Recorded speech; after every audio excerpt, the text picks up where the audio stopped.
අයිබෝන් සියලු දෙනාට සුබ දවසක්.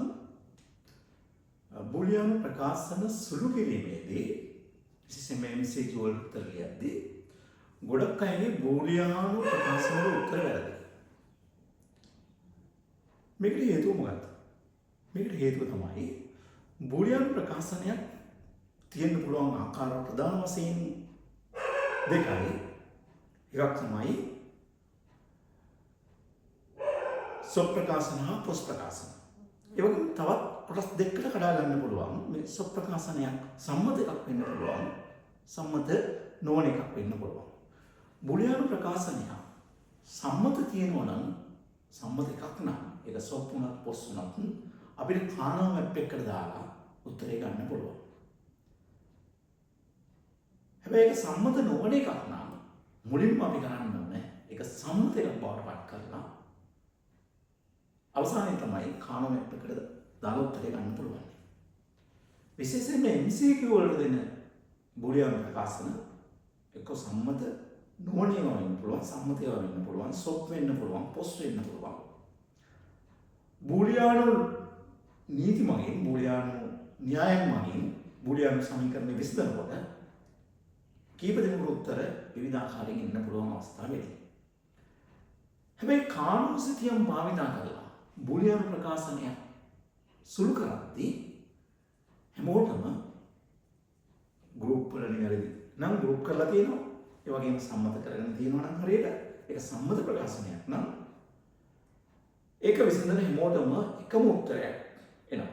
ඒ කියන්නේ බූලියානු නීති මගින් බූලියානු සමීකරණය විසඳනවට වඩා කානෝ සිතියම් භාවිතයෙන් බූලියානු සමීකරණයේ විසඳන උත්තරයක් ගන්න එක නිවැරදි උත්තරයක් බවට පත් වෙනවා. ඒක ගොඩක් වැදගත් වෙනවා MCQ වගේ ප්‍රශ්න විසඳද්දී. MCQ වල ලියන ළමයිගේ ගොඩක් උත්තර වරදින්න හේතුව තමයි ඊටම පහසු ක්‍රමයක් අපි අනුගමනය කරනවා මුලින්ම ස්ටෙප් දෙකකින් වගේ උත්තර ගන්න තියෙන බූලියානු ප්‍රකාශනයක් අපි තනි ස්ටෙප් එකකින් උත්තර ලියන්න බලාපොරොත්තු වෙනවා. සමහර ප්‍රශ්න තියෙනවා බර වැඩියෙන් තමයි.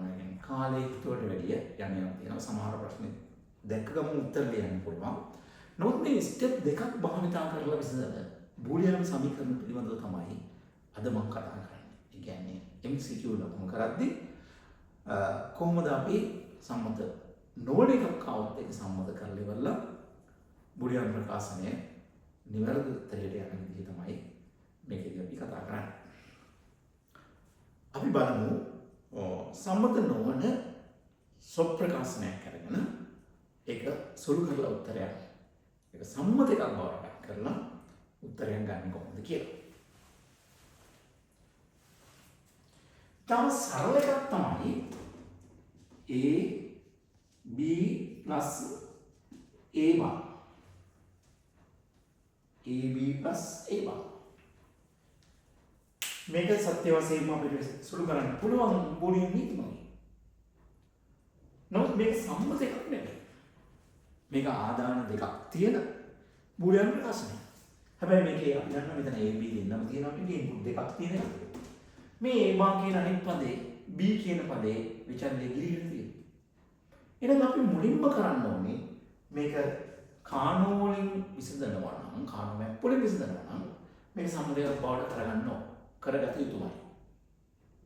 හැබැයි බූලියානු නීති මගින් විසඳනවා නම් මේක සම්මතයක් කරන්න ඕනේ නැහැ. මේ විදිහට උත්තරේ ගන්න පුළුවන්. මම කියන්නේ බූලියානු නීති මගින් විසඳන්න පුළුවන්. නමුත් ඇතැම් බූලියානු ප්‍රකාශන සුළු කරන්න යද්දී ඊටම සංකීර්ණ උත්තර ලැබෙනවා. ඒ කියන්නේ උත්තර කීප දෙනෙක් සුළු කරද්දී ප්‍රමුඛතාවය වෙනස් වීම විවිධ භාවිත කරන ලෝයක නිවැරදිව නොයවීම වගේ කාරණා පදනම් කරගෙන උත්තර වෙනස් වෙන්න පුළුවන්. ඒ නිසා හැබැයි අපිට පහසුවෙන්ම ගන්න පුළුවන් මේක කාණ්ඩයකට දාලා උත්තරේ පොඩි ස්ටෙප් දෙකක් අනුගමනය කරලා උත්තරයකට යන්න පුළුවන්. එහෙනම් අපි මේක මුලින්ම කරන්නේ මේක සම්මතයක් බවට පත් කරනවා. කොහොමද සම්මතයක් බවට පත් කරන්නේ? මේ ගිලිහි ගියපු විචල්්‍ය අපි A plus A bar වලින් A bar plus A වලින් ගුණ කරනවා. A bar plus A වලින් ගුණ කරනවා. මෙතන a bar plus a තිබුණට මේක ගිලිහි කියපු විතරයි තමයි ගුණ කරන්නේ. කියන්නේ b bar plus b වලින් මේ a bar කියන එක ගුණ කරනවා. a b plus a bar ගුණ කරනවා b bar plus b වලින්. ab plus a වරක් b bar ab bar plus a bar b කියලා අපිට සම්මත ප්‍රකාශනයක් කරනවා. මේක කියනවා සම්මත නොවන එක.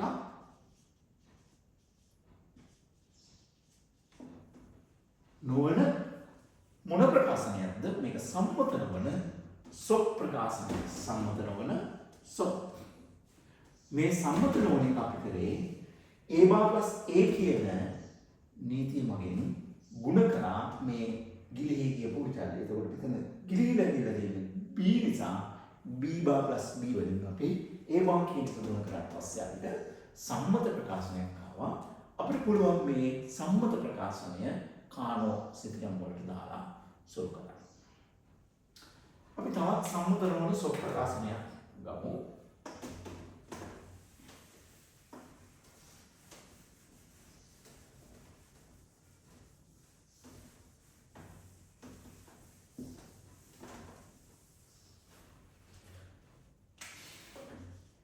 ABC plus A B bar plus BC bar. දැන් මේක ඉන්පුට් තුනක ප්‍රකාශනය. ඉන්පුට් තුනක් තියෙනවා කියන්නේ පළවෙනි පදේ තියෙනවා ABC කියලා තුනක් තියෙනවා. මේකෙන් C කියන එක ගිහිලා තුන්වෙනි එකෙන් A කියන එක ගිහිලා තියෙනවා. අපි ඒකට ගිලිහේ කියපු විචල්ය මෙයා ගුණ කරනවා එකතු කරනවා නෙවෙයි. ABC වල පද තුන තියෙන නිසා අපි ABC එහෙම තියෙනවා. plus මෙයාගේ ගිලිහිලා තියෙන්නේ C නිසා අපි ගුණ කරනවා C bar plus C වලින් නැත්නම් C plus C bar වලින්. එකතු කිරීම මේ එකතු කිරීම කරනකොට මෙයාගේ ගිලිහිලා තියෙන්නේ A එහෙනම් අපි BC bar ගුණ කරනවා A bar plus A වලින්. මේ ABC තුනම පද තුනම තියෙනවා. AB C bar AB bar C වලින් ගුණ වුණාම AB bar C bar වෙනවා. AB bar C වෙනවා. A B A bar B C bar වෙනවා plus A B C bar වෙනවා. දැන් අපිට සම්මත එකක් ඇවිල්ලා තියෙනවා. මේ ප්‍රකාශනයෙන් එක වගේ පද දෙකක් තියෙනවා නම් අපිට ඉවත් කරගන්න පුළුවන්. නමුත් මේක එක වගේ පද දෙයක් නෑ. එහෙනම් අපි මෙයාට කියනවා සම්මත නොවන සොප් එකක්. සම්මත නොවන සොප් ප්‍රකාශනයක්. මෙයාට අපි කියනවා සම්මත සොප් ප්‍රකාශනයක් කියලා. මෙයාට අපි කියන්නේ සම්මත සොප් ප්‍රකාශනයක්. සම්මත සොප් ප්‍රකාශනය. දැන් අපිට මේක කානෝවලින් විසඳන්න බෑ. හැබැයි බෝලියෙන් ලෝලින් විසඳන්න පුළුවන්. මෙයා කෙලින්ම අපිට කානෝ මැප් එකකට දාලා කානෝ සිතියමකට දාලා උත්තරේ ඉතාම පහසුවෙන් ගන්න පුළුවන්. අපි මේ කරේ සම්මත නොවන සොප් ප්‍රකාශන සම්මත සොප් ප්‍රකාශන බවට පත් කිරීම. අපි ළඟට සම්මත නොවන පොස් ප්‍රකාශනයක් තියෙන්න පුළුවන්. MCQ වල දෙන්න පුළුවන්. පහුගිය කාලෙටම ඇවිල්ලා තියෙන්නේ සම්මත නොවන සොප් ප්‍රකාශන. නමුත් මේ වතාවේ දෙන්න පුළුවන් සම්මත නොවන පොස් ප්‍රකාශනයක් දීලා ඒක සම්මත කරලා ගන්නවා. කානෝස් කියනකට දාලා උත්තරේ දාන්න. උත්තරේ ගන්නට අපිට අවස්ථාව දෙන්න පුළුවන්, මනින්න පුළුවන්. ඒ නිසා අපි මුලින්ම දැනගමු සම්මත නොවන පොස් ප්‍රකාශනයක් සම්මත එකක් බවට පත් කරන්නේ කොහොමද කියලා.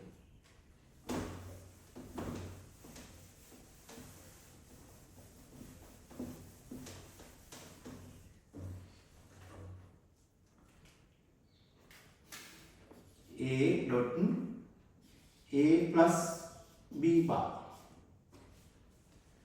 F සමානයි කියලා එක අපිට බැලුවට වෙන මේක සම්මත නොවන පොස් එකක් කියලා.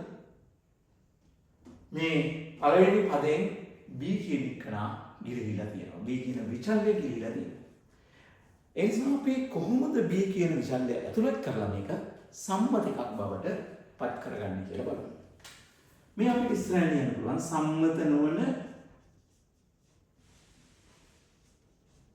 නොවන පොස් කිරිය ප්‍රොඩක්ට් ඔෆ් සම්. දැන් අපි යන්නේ සම්මත එකක් බවට පත් කරගන්න. මේක අපි ඉස්සෙල්ලා කරේ a+ නැත්නම් a bar plus a වලින් ගුණ කරා. මේකේ ගුණ කිරීම අපි කරේ. මේකදී අපි මේ ගිලිහි ගියපු විචල්‍යයට එකතු කරනවා a dot නැත්නම් a bar dot a එකතු කරනවා. a bar dot a කියන විචල්‍යය අපි එකතු කරනවා. ගුණ කිරීමක් නෙමෙයි කරන්නේ. a වලට එකතු කරනවා a bar dot. तो මෙතන a bar නෙමෙයි එකතු කරන්න ඕනේ. ගිලිලා තියෙන්නේ b bar dot b කියන විචල්‍ය එකතු කරනවා. dot මෙයාගේ a plus b bar තියෙන නිසා අපි ආයෙම තියෙනවා. a වලට a bar එකතු වුනහම a plus b bar වෙනවා. මේ dot එක මෙතන. a වලට b එකතු වුණා a plus b වෙනවා. dot a plus b bar කියලා එනවා. මේකට අපිට කියන්න පුළුවන් සම්මත පොස් ප්‍රකාශනය. සම්මත පොස් ප්‍රකාශනය. මුලින්ම අපිට දීලා තියෙන්නේ සම්මත නොවන එක. අපි කරේ සම්මත එකක් බවට පත් කරා. සම්මත නොවන එක අපිට විසඳන්න නම් බූලියන් න්‍යායයෙන් මගින් පුළුවන්. හැබැයි සම්මත නොවන එකක් විසඳන්න බෑ. කානෝසිතියම් වලින්. කානෝසිතියම් වලින් උත්තරයක් ගන්න වුණොත් අපි අනිවාර්යයෙන්ම ඒක සම්මත එකක් බවට පත් කළ යුතුමයි. මේකට ආදාන දෙකක් තියෙන ප්‍රකාශනයක්. අපි ආදාන තුනක් තියෙන පොස් ප්‍රකාශනයක් අරගෙන බලමු සම්මත නොවන එක කොහොමද සම්මත එකක් බවට පත් කරගන්නේ කියලා.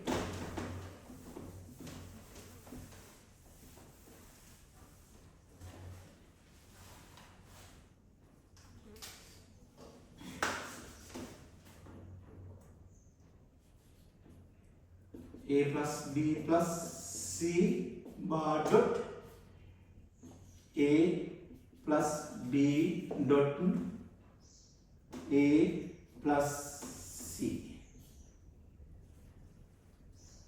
මේ ප්‍රකාශනයේ දැක්කම අපිට තේරෙනවා මේකේ ආදාන තුනක් තියෙනවා ABC කියලා.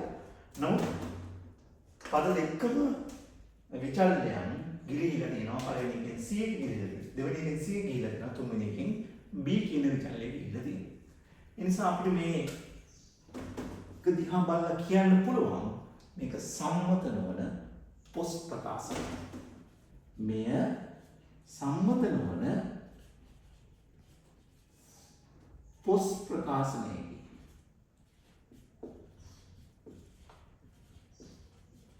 සම්මත නොවන පොස් ප්‍රකාශනය. දැන් අපි ඉදිරියට යන්නේ මේක සම්මත එකක් බවට පත් කරන්න. අපි කිව්වේ ගිලිහි ගියපු විචල්‍යයෙන් ಗುಣ කරනව නෙමෙයි එකතු කරනවා. ගිලිහි ගියපු විචල්‍ය එකතු කරනවා. a plus b plus c bar dot මෙයාට එකතු කරනවා a plus b ට එකතු කරනවා c bar dot c bar dot c dot මෙයාගේ a plus c ට එකතු කරනවා b bar dot b. a plus b plus c dot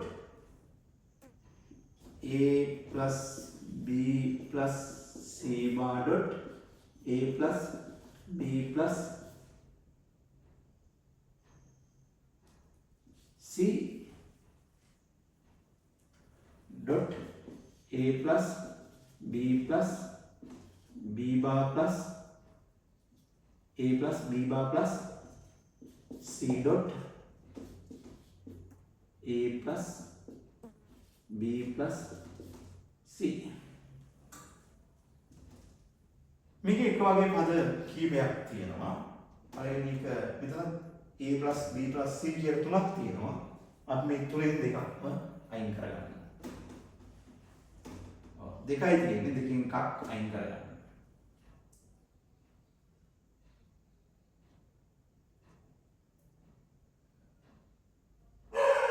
a + b + c කියලා දෙකක් තියෙන නිසා එකක් අයින් කරගන්නවා මෙතන.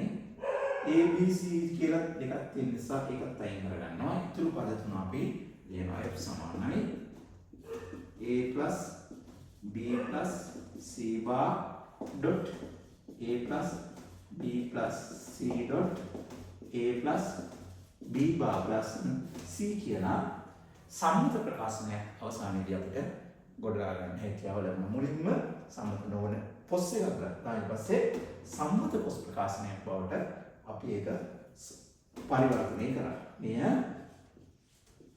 සම්මත පොස් ප්‍රකාශනයකි. සම්මත පොස් ප්‍රකාශනයකි. මෙය සම්මත පොස් ප්‍රකාශනයකි.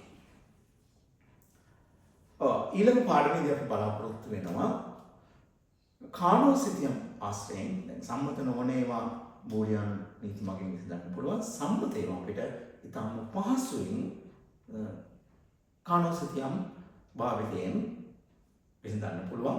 අපි සම්බන්ධ වෙන අපිත් එක්ක ඉදිරි දිගටම ඊළඟට අපි කානෝසිතියම් ආශ්‍රයෙන් කොහොමද බෝලියන් ප්‍රකාශන සුළු කරන්න කියලා කතා කරමු.